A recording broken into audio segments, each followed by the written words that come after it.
She laughed at the homeless-looking man on her flight. Then the captain said his real name. The November rain hammered against the windows of Boston Logan International Airport as travelers huddled in Gate 23 waiting for the delayed evening flight to Los Angeles. The storm had already pushed departure back by 90 minutes, fraying nerves and testing patience. People clustered around charging stations, scrolled through phones with increasing frustration, and lined up at the counter demanding updates that gate agents couldn't provide. Among the crowd sat Thomas Brennan, 63 years old, looking every bit like a man who had fallen on hard times. His gray beard was untrimmed and wild. His flannel shirt had seen better years, and his canvas jacket was patched at the elbows with mismatched fabric. His backpack was military surplus, faded and worn, and his boots were scuffed leather that might have been expensive once, but now just looked old. To the casual observer, Thomas appeared to be someone who had scraped together just enough money for a cross-country flight, perhaps to visit family or seek opportunities on the West Coast. The reality was considerably different. Thomas Brennan was a Pulitzer Prize-winning investigative journalist who had spent the last 3 months embedded with homeless communities in Boston researching a book about America's housing crisis. His disheveled appearance was deliberate, maintained so he could move invisibly through the population he was documenting. The clothes weren't costume, they were authentic, purchased from thrift stores and worn daily, as he slept in shelters, ate at soup kitchens, and experienced firsthand the indignities and challenges faced by people living without homes. His backpack contained 3 notebooks filled with interviews, a laptop with tens of thousands of words already written, and a phone with hundreds of photographs, documenting faces and stories that most Americans never saw. Tomorrow he would fly back to Los Angeles, return to his comfortable home in Silver Lake, and begin transforming his research into what he hoped would be a book that changed conversations and policies. But tonight he was still in character, still maintaining the appearance that had allowed him to gain the trust of the people whose stories he carried. Thomas sat in a corner seat away from the main crowd, reading a paperback novel he had found in a shelter's free book box. He was absorbed in the story when a voice cut through his concentration. "Excuse me, is anyone sitting here?" He looked up to see a woman in her late 30s, impeccably dressed in business attire that probably cost more than most people's monthly rent. Her blonde hair was styled in perfect waves, her nails were manicured, and her leather briefcase bore the logo of a luxury brand. Everything about her screamed success, wealth, and status. "No, go ahead," Thomas said, gesturing to the empty seats nearby. The woman, whose name was Monica Richardson, though Thomas didn't know it yet, surveyed the seating area with visible displeasure. Every other seat cluster was occupied, leaving her with limited options. With obvious reluctance, she sat 2 seats away from Thomas, immediately angling her body to maximize the distance between them. Thomas returned to his book, accustomed to this reaction. Over the past 3 months, he had been ignored, avoided, and dismissed by countless people who made snap judgments based on his appearance. It had been eye-opening and heartbreaking, revealing the casual cruelty that society directed toward its most vulnerable members. Monica pulled out her phone and began a conversation, speaking loudly enough that everyone in the gate area could hear. "Hi, Jessica. Yes, I'm still at the airport. The flight is delayed because of weather. I know it's so frustrating. I have a crucial meeting in LA tomorrow morning. Thomas tried to ignore the conversation, but Monica's volume made it impossible. First class, obviously, Monica continued. I refuse to fly any other way. The airline tried to tell me first class was sold out, but I made them find me a seat. When you're a platinum member who spends six figures annually on flights, they make accommodations. She paused listening, then laughed sharply. Girl, you should see this gate area. It's like a homeless shelter.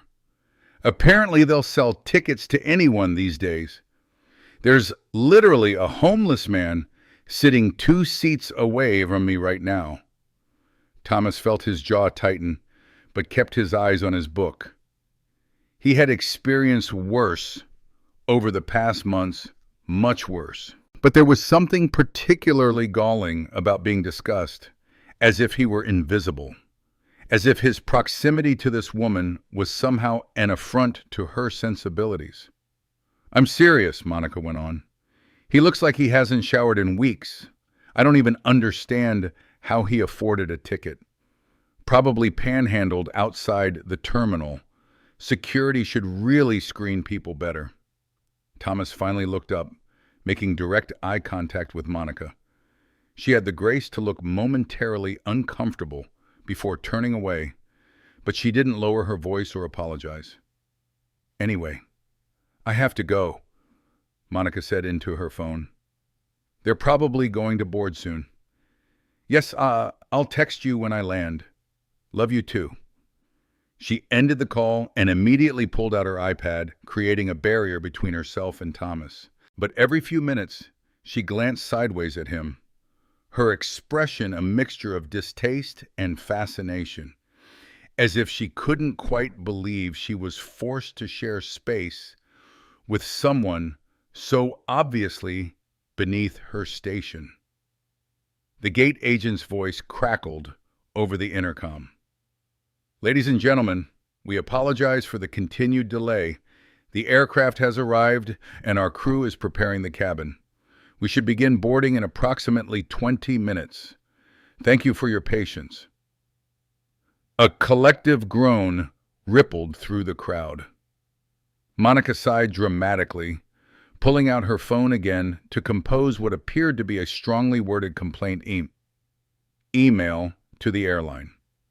Thomas used the delay to visit the restroom. When he returned, he found Monica had moved her belongings to occupy the seat between them, creating a physical barrier. It was a small thing, petty even, but it spoke volumes about her need to establish distance and hierarchy. Boarding finally began 45 minutes later. We'll now begin boarding Flight 447 to Los Angeles. First-class passengers and our executive platinum members, please approach the gate. Monica gathered her things with the efficiency of someone who traveled constantly already, positioning herself at the front of the line. Thomas waited patiently. His ticket was for seat 2A first class, purchased not with panhandle change, but with the $50,000 advance his publisher had given him for the book. He had initially planned to fly economy. It would have been more in keeping with his research, but his editor had insisted. You've been sleeping on shelter floors for 3 months, she had said. Take the comfortable seat. You've earned it. When his boarding group was called, Thomas joined the small queue of first-class passengers. Monica was ahead of him, already handing her boarding pass to the gate agent. As Thomas approached, he heard her say, "There must be some mistake. That man," she gestured backward at Thomas without looking, "was called with the first-class group. Obviously, he's in the wrong line." The gate agent, a young man named Kevin, scanned Thomas's boarding pass. "Mr. Brennan is in first class, ma'am, seat 2A. Monica's head whipped around, her eyes widening in disbelief. "That can't be right." "I assure you it is," Kevin said patiently. "Mr. Brennan, welcome aboard." Thomas nodded his thanks and proceeded down the jetway, aware of Monica's shocked stare burning into his back. He heard her say to Kevin, "How is that possible? Did you see him? He looks homeless." "Ma'am, all our passengers are welcome, regardless of appearance," Kevin replied, his professional tone masking what Thomas suspected was significant irritation. "Enjoy your flight." The first-class cabin was configured in a 1-2-1 layout with private pods that offered significant space and privacy. Thomas located 2A, a window seat, on the left side of the aircraft. He stowed his backpack in the overhead compartment and settled into the pod, marveling at the luxury after months of shelter, cots, and concrete floors. Monica appeared moments later, checking her boarding pass against the seat numbers. Her face registered horror when she realized she was in 2C, directly across the aisle from Thomas, with only the corridor separating them. She stood frozen in the aisle, apparently considering her options. The flight attendant, a woman in her 50s named Diane, approached with a smile. "Can I help you find your seat?"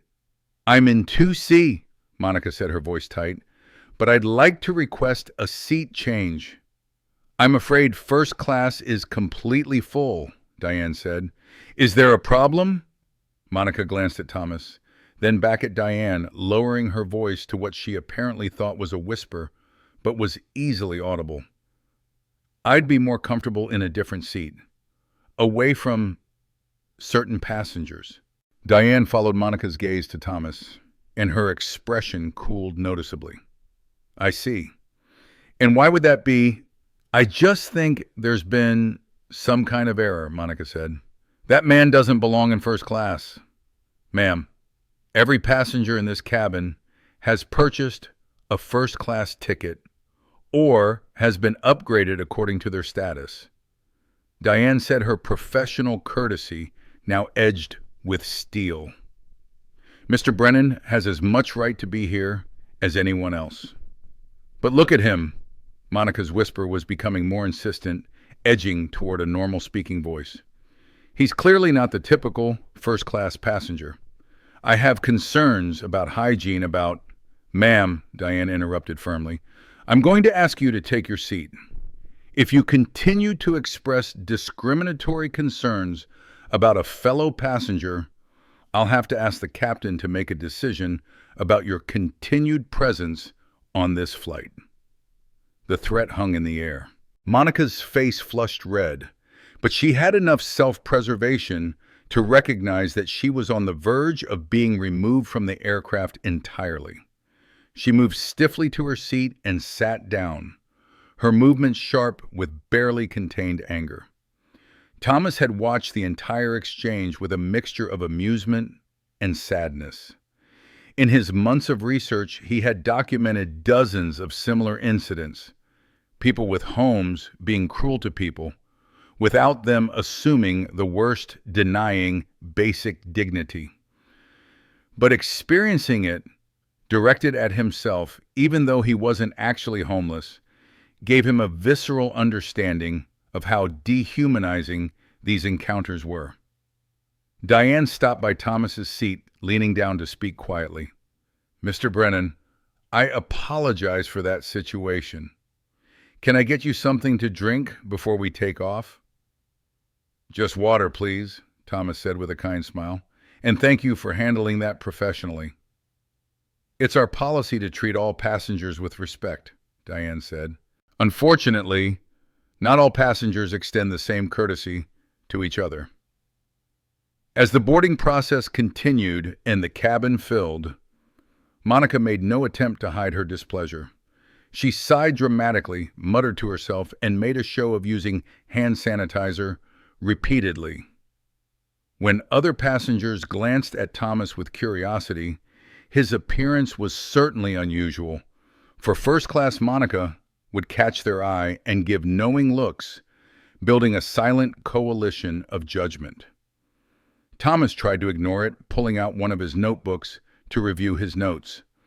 The pages were filled with stories. Marcus, a veteran with PTSD, who had been living under a bridge for 2 years. Sarah, a former teacher who lost everything after a medical bankruptcy. David, a teenager who had been kicked out by his family for being gay. Each story was a reminder of how quickly anyone could fall through society's safety net, how precarious stability really was. The aircraft pushed back from the gate and the flight attendants began their safety demonstration. Monica pulled out noise-canceling headphones, putting them on with exaggerated relief, as if protecting herself from contamination. As the plane taxied toward the runway, Thomas reflected on the strange duality of his current situation. In one sense, he was exactly what Monica assumed someone who had been sleeping rough, wearing donated clothes, eating from food banks. In another sense, he was nothing like what she assumed, a successful journalist with a comfortable life, resources, and opportunities. But the people he had spent 3 months with, the ones whose stories filled his notebooks, they were exactly what Monica assumed and nothing like what she imagined.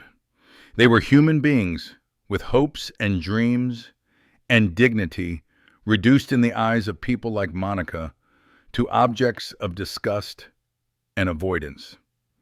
The aircraft accelerated down the runway and lifted into the stormy Boston night. The ride was rough, the plane bucking through turbulence as it climbed through the weather. Monica gripped her armrests, her face pale. Thomas noticed but said nothing. Once they reached cruising altitude and the seatbelt sign dinged off, Diane reappeared with the first-class meal service. Tonight we have pan-roasted chicken with seasonal vegetables or wild-caught salmon with quinoa and asparagus. What would you prefer, Mr. Brennan? The salmon, please, Thomas said. It sounds delicious. Excellent choice. Diane set up his tray table and placed the meal before him. The presentation was restaurant quality, the portions generous, the smell incredible. Thomas thought about the meals he had eaten over the past months: watery soup, stale sandwiches, whatever the shelters could afford to serve. The contrast was almost obscene. When Diane reached Monica's seat, the exchange was noticeably cooler. Monica ordered the chicken without pleasantries, her attention fixed on her iPad, determinedly ignoring Thomas's presence. Thomas ate slowly, savoring every bite, but feeling a growing sense of guilt. How many of the people he had interviewed were hungry right now? How many were searching for a warm place to sleep on this rainy November night? The first-class meal probably cost more than some of them would spend on food in a week. He pulled out his phone and opened his notes app, typing, "The distance between first class and homelessness is not as far as people think. Jobs loss, medical emergencies, family breakdowns. Any of these can begin a downward spiral. And yet the reaction to homelessness is not empathy, but disgust. As if poverty were contagious. As if judgment could protect the comfortable from ever facing similar circumstances." Monica, despite her headphones and determined avoidance, kept glancing over at Thomas. Her expression suggested she was trying to solve a puzzle, how someone who looked like him could afford to be where he was. Several times, she seemed on the verge of saying something, but stopped herself. About 2 hours into the flight, Monica got up to use the restroom. When she returned, she paused by Thomas's seat, apparently having worked up the courage to speak. "Excuse me," she said, her tone attempting condescension, but landing somewhere closer to curiosity. "I hope you don't mind my asking, but how did you afford a first-class ticket?" Thomas looked up from his notebook, considering his response. He could tell her the truth, reveal his identity and purpose, and watch her reaction. Or he could maintain his cover, continue the research even at 35,000 feet. He chose a middle path. I saved up, he said simply, which was true in its own way. He had saved his advance money, choosing to spend months in shelters rather than hotels, eating donated food rather than restaurant meals, all so he could authentically document an experience. Saved up, Monica repeated skeptically. From what job? I work with stories, Thomas said again, technically true. I spend a lot of time with people, listening to them, trying to understand their experiences. That's very vague, Monica observed. Are you some kind of social worker? Something like that. Monica's eyes narrowed. Look, I don't mean to be rude. Don't you, Thomas interrupted gently, because from the moment we met at the gate, you've gone out of your way to make it clear that you consider me beneath you. You've called me homeless within my hearing. You've expressed concerns about hygiene and appropriateness. And you've treated my presence in first class as some kind of error that needs to be corrected. Monica's face flushed. I was just being cautious. You have to admit, you don't look like the typical first-class passenger. And what does a typical first-class passenger look like? Thomas asked. Someone in expensive clothes? Someone who fits your expectations of success and status? Monica, yes, I heard your phone conversation. What if I told you that appearances are the least reliable indicator of a person's worth? I think appearances tell us a lot. Monica countered, defensive now. They tell us about someone's priorities, their self-respect, their place in society. Do they? Thomas pulled out one of his notebooks, flipping to a page with a photograph paperclip to it. This is Marcus. He's a former Marine who served 3 tours in Afghanistan. He came home with PTSD and a traumatic brain injury. The VA failed him. His family couldn't cope with his symptoms, and he ended up on the streets. He wears clothes from donation bins and sleeps under bridges. What do his appearances tell you about his worth, about his service, about his sacrifice? Monica glanced at the photo but said nothing. Thomas flipped to another page. This is Sarah. She was a school teacher for 20 years, beloved by her students, dedicated to her work. Then she got cancer. The treatments bankrupted her. She lost her house, her savings, everything. Now she lives in a shelter and looks for work, but no one will hire someone with gaps in their resume and no permanent address. What do her appearances tell you about who she is? I get your point, Monica said stiffly, but these are exceptional cases. Every case is exceptional, Thomas interrupted. Every person experiencing homelessness has a story, has a history, has humanity. But people like you don't see stories. You see stereotypes. You see threats to your comfort. You see evidence of your own superiority. That's not fair, Monica protested. I donate to charity. I support organizations that help the homeless. Do you? Thomas asked. Or do you write checks to assuage your guilt while still crossing the street when you see someone asking for help? Do you advocate for affordable housing and mental health services? Or do you just throw money at the problem and hope it stays invisible? Monica's mouth opened and closed clearly, wanting to defend herself, but unable to find the words. I'm not trying to attack you personally, Thomas said, his voice softening. I'm trying to help you understand that the way you treated me today, the judgment, the disgust, the assumption that I didn't belong, That's what hundreds of thousands of people experience every single day. And it's dehumanizing. It's cruel. And it's based on nothing more substantial than appearances. But you're not actually homeless, are you? Monica said, latching onto the inconsistency. You said you saved up your flying first class. So this whole lecture is coming from someone who's just playing at poverty. Thomas smiled sadly. You're right. I'm not homeless. I have a home to return to in Los Angeles. I have resources and opportunities, which makes me incredibly fortunate. But for the past 3 months, I've been living as if I were homeless, sleeping in shelters, eating at soup kitchens, experiencing firsthand how society treats its most vulnerable members. And Monica, it's been horrifying. Why would you do that? Monica asked, genuine confusion in her voice now. Because I'm writing a book, Thomas said.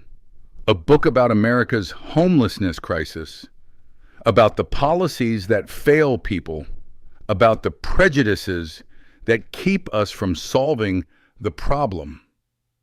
I'm a journalist, and this is my research.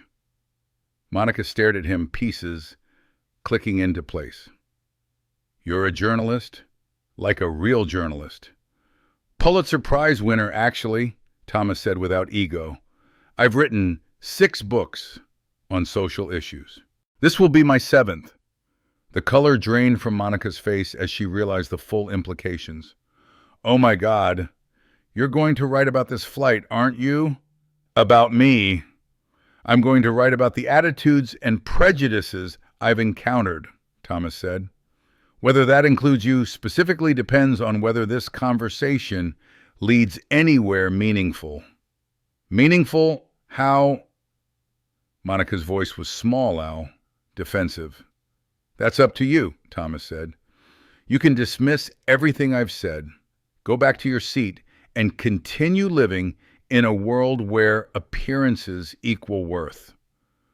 Or you can take this opportunity to examine your own biases and maybe, just maybe, choose to be better. Monica stood frozen in the aisle for a long moment, then slowly returned to her seat. She put her headphones back on, but didn't turn on any music. She stared straight ahead, clearly processing the conversation. Thomas returned to his notebook, adding notes about the encounter. This was exactly the kind of interaction he wanted to document, the moment when someone's assumptions were challenged, when the comfortable were forced to confront their own prejudices. Whether Monica would learn anything from it, he didn't know, but he had planted a seed. An hour later, as the flight approached Los Angeles and the cabin lights dimmed for landing preparation, Captain Wilson's voice came over the intercom. Ladies and gentlemen, we're beginning our descent into Los Angeles International Airport. We should be on the ground in about 25 minutes. I want to take a moment to mention that we have a very special passenger on board tonight. Thomas looked up, wondering what this was about. In first class, we have Thomas Brennan, the Pulitzer Prize-winning journalist and author, Captain Wilson continued. For those who don't know, Mr. Brennan has spent the last 3 months embedded with homeless communities in Boston, researching what promises to be a groundbreaking book on America's housing crisis. His commitment to telling the stories of our most vulnerable citizens, to experiencing their reality, rather than just observing it from a distance, is the kind of journalism that changes minds and policies. The captain paused. Mr. Brennan's appearance tonight may not fit what some passengers expect in first class. He's maintaining the same appearance he's had for 3 months of research, the same appearance that allowed him to gain the trust of the people whose stories he's telling. And if anyone judged him based on that appearance, if anyone treated him with anything less than respect, well, I hope this announcement encourages some reflection on how we judge others and what those judgments say about us. The cabin was absolutely silent except for the engine's hum. Thomas felt his face flush. He had known the captain, Bill Wilson, was an old friend from college, someone he had mentioned his research to months ago. Bill must have seen his name on the passenger manifest and decided to make a point. "Mr. Brennan, thank you for your work," Captain Wilson concluded. "For those passengers interested, his previous books include The Invisible Americans and When the Safety Net Fails, both of which I highly recommend. Flight attendants prepare for landing." The announcement ended, and slowly the cabin came back to life. Passengers were pulling out their phones, Googling Thomas Brennan, finding his author photo, his credentials, his previous work. Several turned to look back at him with new understanding. Monica sat frozen in her seat, her face a mask of horror and humiliation. She had removed her headphones, had heard every word of the captain's announcement, and now understood exactly how badly she had misjudged the situation. As the aircraft descended through the clouds, Los Angeles spreading out below in a carpet of lights, Diane approached Thomas's seat. "Mr. Brennan, Captain Wilson asked me to tell you that your first drink at your reunion next month is on him." Thomas laughed. "Tell Bill he owes me at least 3 drinks for that announcement. I was trying to stay under the radar." "He thought you might say that," Diane said with a smile. "He also said, and I quote, 'Some lessons are worth teaching publicly.'" After the aircraft landed and taxied to the gate, Thomas gathered his belongings slowly, allowing other passengers to disembark first. He noticed Monica had remained in her seat as well, apparently waiting to speak with him.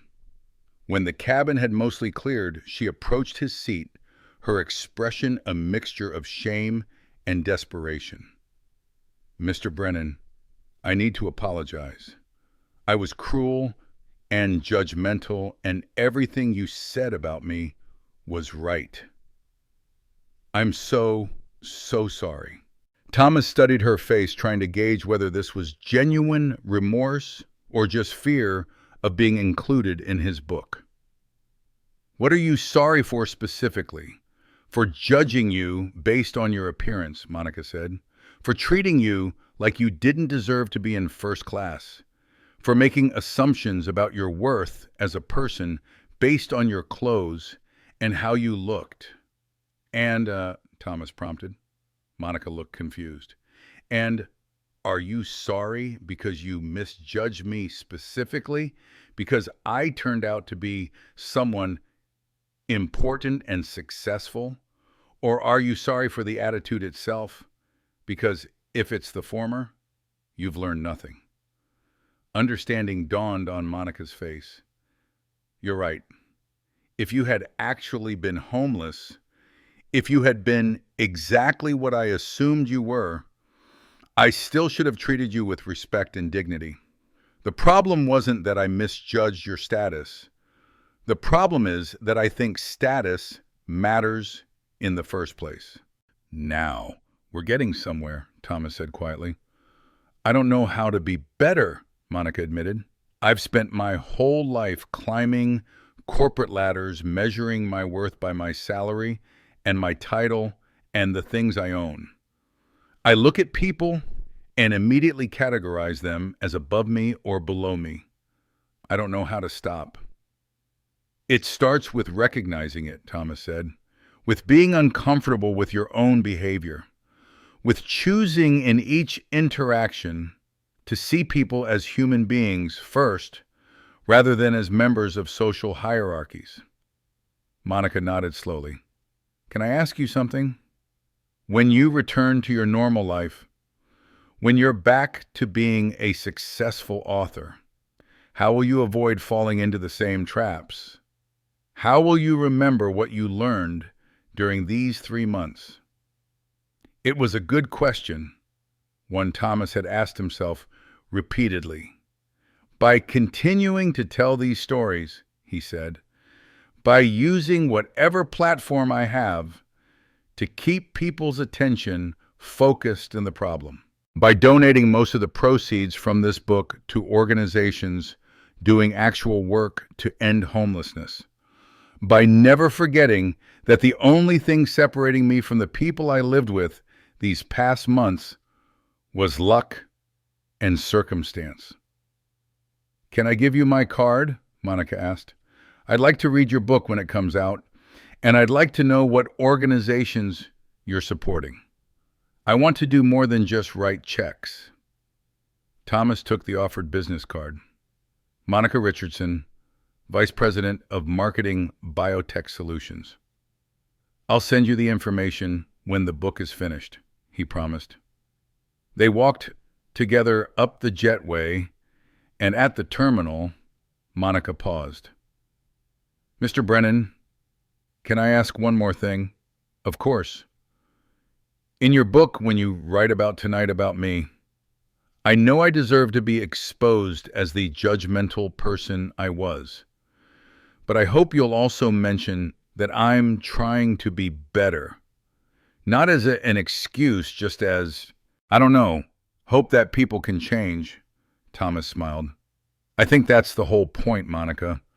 Not that we're all occasionally cruel or judgmental, though we are, but that we can recognize it, feel genuinely uncomfortable with it, and choose to be better. That's the story worth telling. They parted ways at baggage claim, Monica heading to her luxury car service, Thomas catching a rideshare in a beat-up Toyota. Despite the difference in their transportation, something had shifted. A seed had been planted. Whether it would grow into genuine change, only time would tell. 3 days later, Thomas sat in his Silver Lake home office, his wild beard freshly trimmed, his thrift store clothes replaced with comfortable jeans and a clean flannel shirt. He opened his laptop and began writing the chapter about Monica Richardson. Chapter 12. The distance between us, he typed. The woman in first class couldn't see past my appearance to recognize my humanity. But here's the thing. She's not unusual. She's us. She's the collective we that crosses the street to avoid people asking for help, that supports policies that criminalize poverty, that convinces ourselves that homelessness is a personal failure rather than a societal one. Monica Richardson, to her credit, was willing to be uncomfortable when her assumptions were challenged. She was willing to admit she had been wrong, not just about me specifically, but about the entire framework through which she viewed the world. That willingness to sit with discomfort, to question our own biases, is where change begins. But it shouldn't require a dramatic revelation for us to treat people with dignity. The homeless man in first class shouldn't have to be a Pulitzer Prize-winning journalist for his presence to be acceptable. Every person deserves respect, regardless of their circumstances, regardless of their appearance, regardless of their position in society's hierarchy. The question is not whether we can recognize worth in people who turn out to be secretly successful. The question is whether we can recognize worth in people who are exactly what they appear to be, human beings struggling to survive, deserving of dignity, worthy of compassion. Thomas wrote for 6 hours straight, the words flowing easily now that he was back in his own space, but still carrying the visceral memory of those 3 months. He wrote about Marcus and Sarah and David. He wrote about shelter staff and social workers and volunteers. He wrote about policy failures and societal prejudices and the distance between comfort and catastrophe. And yes, he wrote about Monica Richardson, but not cruelly. He wrote about her as an example of how quickly we can judge, but also as an example of how people can change when given the opportunity for genuine reflection. The book would be published 8 months later under the title, The Distance Between Us 3 Months on America's Streets. It would spend 12 weeks on the New York Times bestseller list. It would spark national conversations about homelessness, about dignity, about the prejudices that kept society from solving a solvable problem. But perhaps most surprisingly, it would include a foreword written by Monica Richardson. In it, she detailed her encounter with Thomas, on the flight her own shameful behavior, and the journey of growth and activism she had undertaken since that night. She had quit her corporate marketing job and now worked for a nonprofit focused on affordable housing. She had sold her luxury apartment and downsized, donating the difference to homeless services. She had become a volunteer at a shelter serving meals and listening to stories. I am not a hero, her foreword concluded. I am a cautionary tale about how easily we judge, how quickly we dismiss, how thoroughly we dehumanize. But I am also, I hope, proof that we can change, that discomfort can lead to growth, that recognizing our own cruelty can be the first step toward compassion. Thomas Brennan taught me to see people rather than stereotypes. This book will teach you the same lesson if you're brave enough to learn it. On the book tour, at readings and signings and interviews, people always ask Thomas about Monica. Was she really volunteering at shelters? Had she genuinely changed, or was it all for show? I think she's genuinely trying, Thomas would say. Whether the change is permanent, I can't know. But the willingness to try, the willingness to be uncomfortable, and to sit with that discomfort rather than retreating into defensiveness, that's real. That's how change happens. 2 years after the flight, Thomas received an unexpected email. Dear Mr. Brennan, it began, you don't know me, but I was on your flight from Boston to Los Angeles 2 years ago. I was sitting in economy, but I heard Captain Wilson's announcement about you. After we landed, I Googled your work and bought all your books. They changed my life. I was on track to become another Monica Richardson, climbing corporate ladders, measuring people by their bank accounts, completely disconnected from the struggles of people different from me. Your books opened my eyes. I'm now in graduate school studying social work. I want to spend my career helping people rather than just making money. I wanted to thank you for your work, but also to tell you that the lesson from that flight rippled out in ways you probably never knew. I've talked to dozens of people about it, shared your books with friends and family, used your stories to challenge prejudices in my own community. One moment of discomfort on a plane led to a lifetime of different choices. That's the power of good journalism. That's the power of forcing people to see what they'd rather ignore. Thank you, Jennifer Martinez. Thomas read the email 3 times, then saved it in a folder he kept for moments when he doubted whether his work made any difference. These stories, these small ripples of change, they were why he did what he did. He thought about that rainy November night in Boston, about Monica's cruelty and her subsequent growth, about Captain Wilson's unexpected announcement, about all the small moments that had coalesced into something larger. The homeless-looking man on the plane had indeed been exactly what he appeared. Someone living rough, sleeping in shelters, wearing donated clothes. The fact that he was also a successful journalist didn't change that reality. It just meant he had the privilege of returning to comfort when his research was complete. But the people whose stories filled his notebooks, they didn't have that luxury. Marcus and Sarah and David and thousands like them were still out there. Still struggling, still being judged and dismissed by people who couldn't see past appearances. The book had changed some minds. Monica's transformation had inspired others.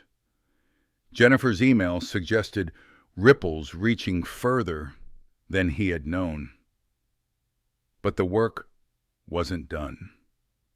It would never be done as long as people confused net worth with human worth, as long as comfort created distance from compassion, as long as society treated homelessness as a character flaw rather than a failure of policy and support.